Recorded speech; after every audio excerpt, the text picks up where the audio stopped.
Hello folks and welcome back to the Red Bull Ring near Spielberg in Austria, not for the Austrian Grand Prix, no, for the Styrian Grand Prix, the very first in history. Will Buxton and Lawrence Barretto with you for the weekend warm-up. We've been talking to the drivers and teams all day, and we will now regale you with stories of what is afoot in the Formula One paddock. Lawrence, how's your day been? It's been brilliant. I think everything just worked a lot better today. Well, we've done it second time round in the same venue. Everyone was a bit more relaxed, they knew what they were doing, and everyone was in a chipper mood after that Fernando Alonso news yesterday. I think they're chipper from seeing your shoes. I think that's why everyone's feeling pretty good about themselves. That or they've got blindness. Yeah, apologies if anyone's lost their eyesight over the course of today. They are, I love them. They're absolutely magnificent. Anyway, let's not talk about your Brawn-inspired boots. Let's instead start down here at Williams, because it was so nearly points. So nearly points. So close. And I think that's what, when you spoke to George and Nicholas today, they could really feel that there were some gains made on that first weekend. George was not delighted with the result, but delighted with how the car felt. And I think it's looking good for this weekend. They've made gains. They've made big gains over the winter. Yeah, they really have. The fact that George was able to outqualify both Alfa Romeos, almost outqualify both Haas cars and get it through into Q2, would have done if he'd got the slipstream. Really showed how far the team, the car has come along, and Nicholas Latifi with the high rate of attrition almost in the points in P11. Not bad for a debut, is it? I think he's got to be pretty pleased with that. Everything went really smoothly. And he had a shunt on Saturday morning, so to come back from that, regain the confidence and put it all, on track was no small feat. He's a very impressive character, Nicholas, I think. I think the way that he's dealt with all the problems that he's had and any push downs, he just bounces straight back. And I think that this weekend we're going to see him take the next step, because he's done that first weekend. He's got it out of the way. It's nice to have sort of verifiable actual results to talk about rather than testing and presumption. And Haas, they had a better weekend than they had this time last year. Because their tyres actually work this year, or the car actually works tyres. Brake problems though, they had this problem a couple of years ago and it's come back to haunt them, not though because of brake supplier. Just I think the temperature caught them a little bit unawares, and yeah. I think they know that that it's not the brakes per se, but this insufficient cooling that they were talking about, and I think that's good news that they have identified the problem quickly. The main thing is they understand their car from the very beginning, and now they can build on that platform once they've cured this cooling issue. Yeah, that is huge. One team who were lucky to score points because they were on a similar pace in qualifying, Alfa Romeo. They were Q3 last year. This year, out in Q1, both of them behind the Williams of George Russell, and it was really by chance and the safety car that Kimi brought out for that right front that led to Giovinazzi finishing in the points. Definitely, they were around a second slower than they were at this venue last year. That's not ideal for any team. Well, for that matter, so were Haas, so were Ferrari. There is one thing that links all three. Oh, I don't know, Will. What is that? It's what's in the back, my friend, as we all are aware.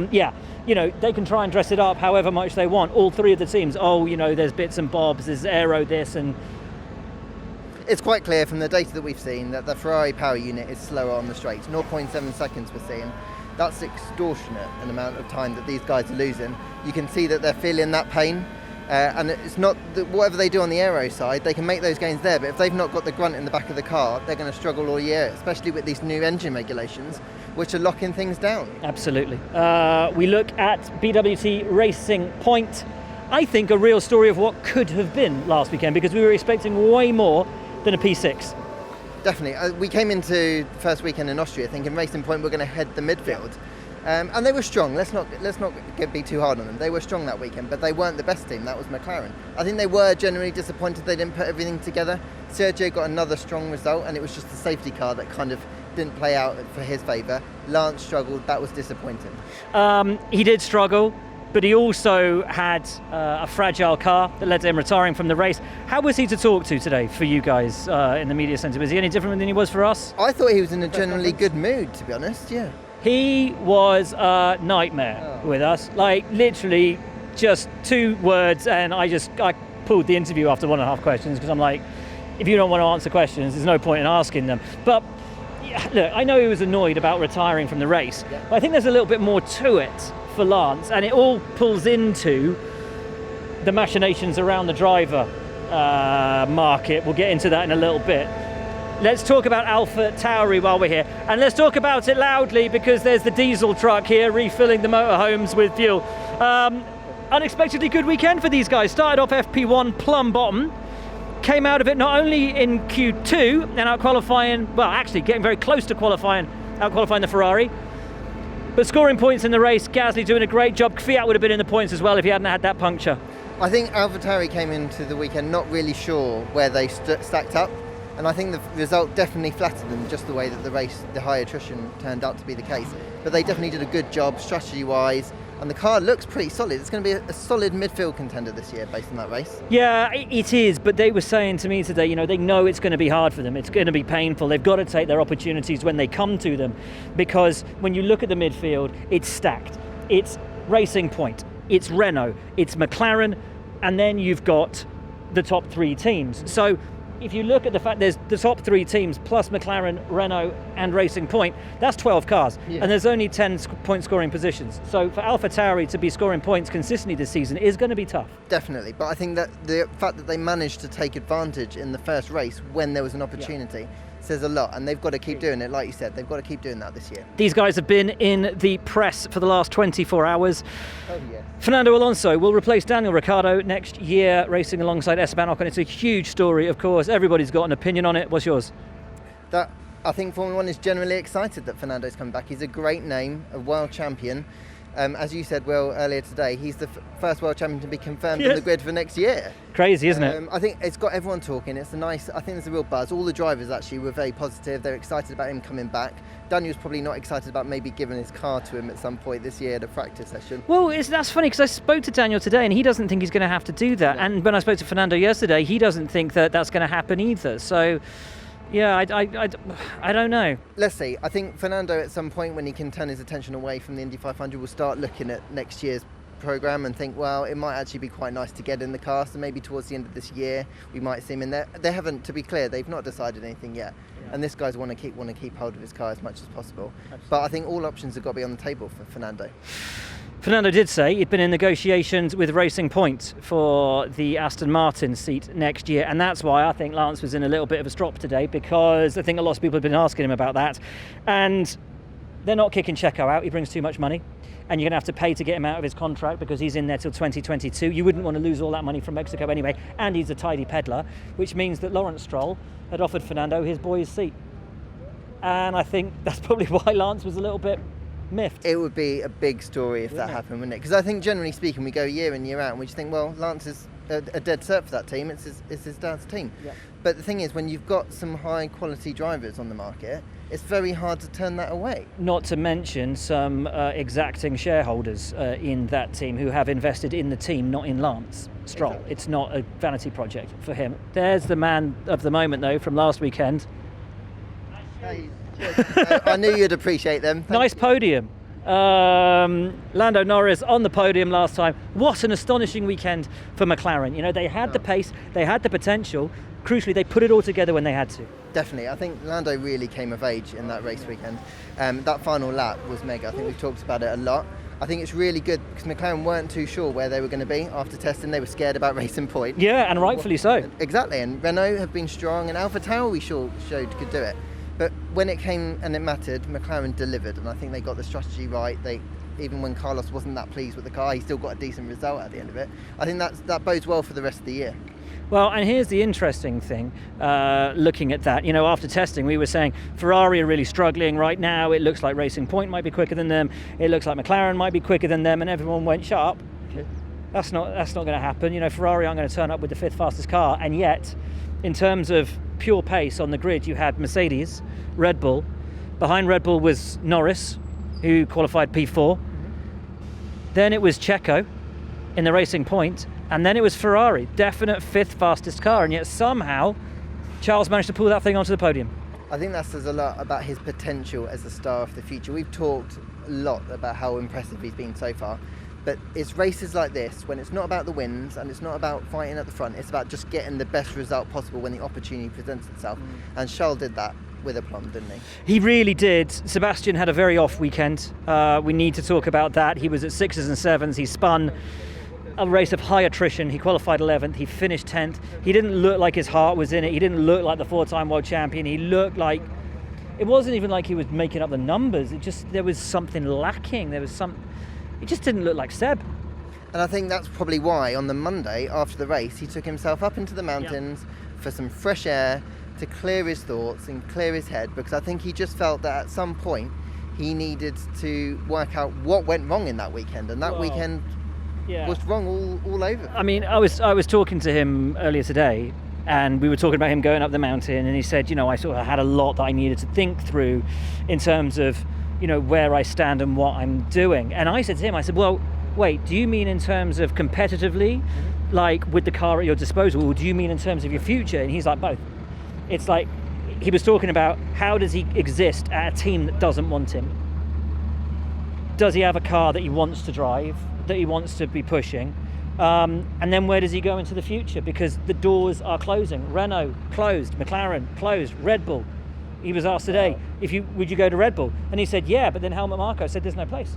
We've got no room for you, Seb. We're happy with Alex, we're happy with Max. He's not going to Mercedes. Toto told us that on Friday last week. The fans would love to see Vettel, Hamilton, gloves off, 1 year, bang, go for it. Toto said not happening. So where does he go? It's Racing Point, it's Alfa Romeo, or it's nowhere. Racing Point's an interesting one. He was very, very positive about that team today, without obviously saying anything specific. He was talking about how he knew people at Racing Point. Yeah, of course. I think until all the doors are shut, Sebastian's going to feel like it's still an option to stay in Formula One. And then I appreciate that Red Bull, they've got Alex and they've obviously got Max, and they might not want to change it. But if Sebastian Vettel's still available, maybe Alex doesn't deliver. Is it really worth completely saying no just right now? It's not. Of course it's not. It's Sebastian Vettel. Red Bull had issues last weekend, electrical issues, which I believe they've said they've sorted for this weekend. Yep. So Honda have worked really hard, and they've come out with some countermeasures that they hope have cured both the different. So there were two different electrical problems. Okay. They're hoping these measures have cured both of them. I think they've made gains on the aero side as well, which is encouraging. Yes. Even in this short space of time. Yep. I think that just is a measure of what we can expect from this Red Bull package this year. Gains, and lots of them. Well, we talk about gains, and we're arriving down here at Ferrari because we've spoken about the drivers. What about the car? It wasn't quick. It looked sluggish. It looked a handful. But crucially, they had a big upgrade package planned for Hungary. They've managed to bring that forwards, and the drivers saying that the bulk of that upgrade package will be on the car this weekend. But as Charles says, if it doesn't deliver the results they want, they're in a lot of trouble. No pressure then. Well, huge. I mean, that is huge. The way that Matteo was talking about this change of direction, if they go down this path and it doesn't work, where do Ferrari go? Now look, we're getting ahead of ourselves, of course. There's going to be new bits in the car, and we've got to see it on the track.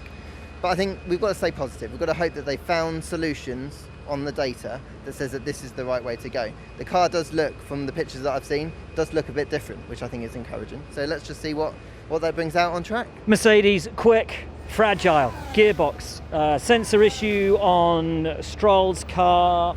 They were told to lift off, not go through the curbs because it was damaging the gearbox. Talking to Lewis earlier today, he said he's not sure if they found a fix for it. It's been such a short turnaround between the two races.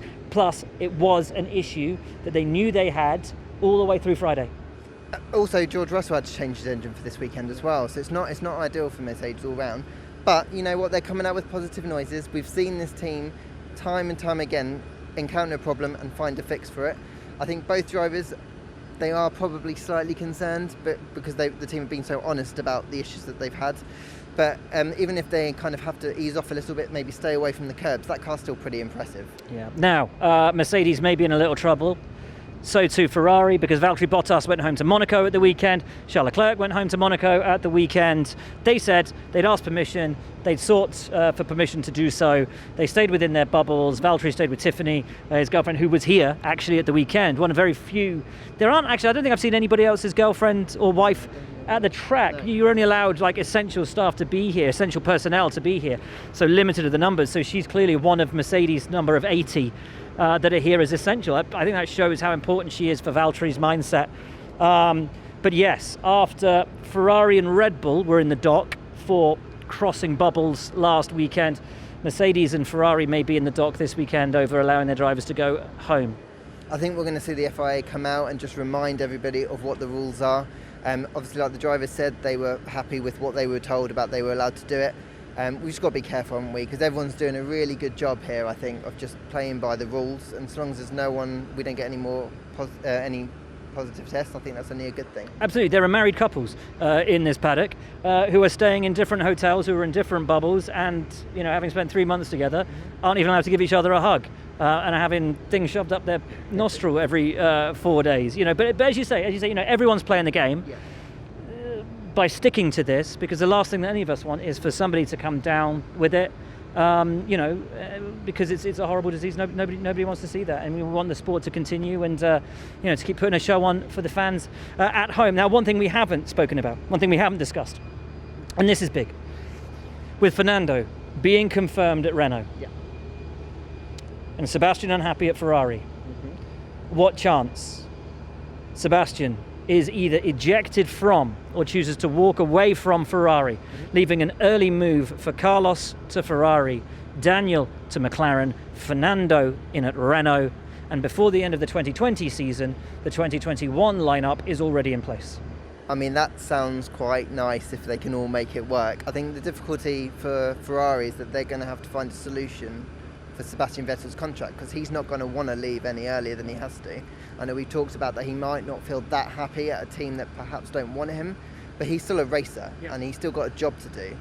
And so the crux is, can they convince Sebastian, if that's indeed what everyone else wants, to leave early? Well, here's the thing. He said to me today, I will not quit. I will not walk away, which means if anything of that nature is to happen, they're either going to have to find reason to get rid of him, a la Prost, and fire him, or they're going to have to reach for their checkbook and give him a couple of million reasons why he should go early. Unless he can find a place somewhere else to go. So unless he does a deal for next year and they bring him in early. There you go. There are so many questions still coming into this weekend. One of the big ones, which we haven't discussed yet, is that while tomorrow will be dry and very much the same kind of running that we would have expected last weekend, Saturday will be wet, we believe, all day, qualifying, 90% chance of rain, which could throw a massive spanner into the works and gives a really shaken up grid for Sunday. Definitely. The weather forecast I saw, was thunderstorms all day, and if that happens, we could see a really mixed up qualifying, or we could even see a qualifying moved into Sunday. But imagine that the teams had agreed to the reverse grid sprint race, qualifying race idea. We would have had Max Verstappen on the front row of the grid for a wet race with Valtteri Bottas at the back. Would have been fun, wouldn't it? It would have been tremendously exciting, Will. Anyway, let's not go into what might have been. Looking forward to this weekend. Thanks for following us, folks. Loving all your comments, loving you following along. From Lawrence, though, and myself, enjoy the first ever Styrian Grand Prix, and we'll chat to you over the course of the weekend.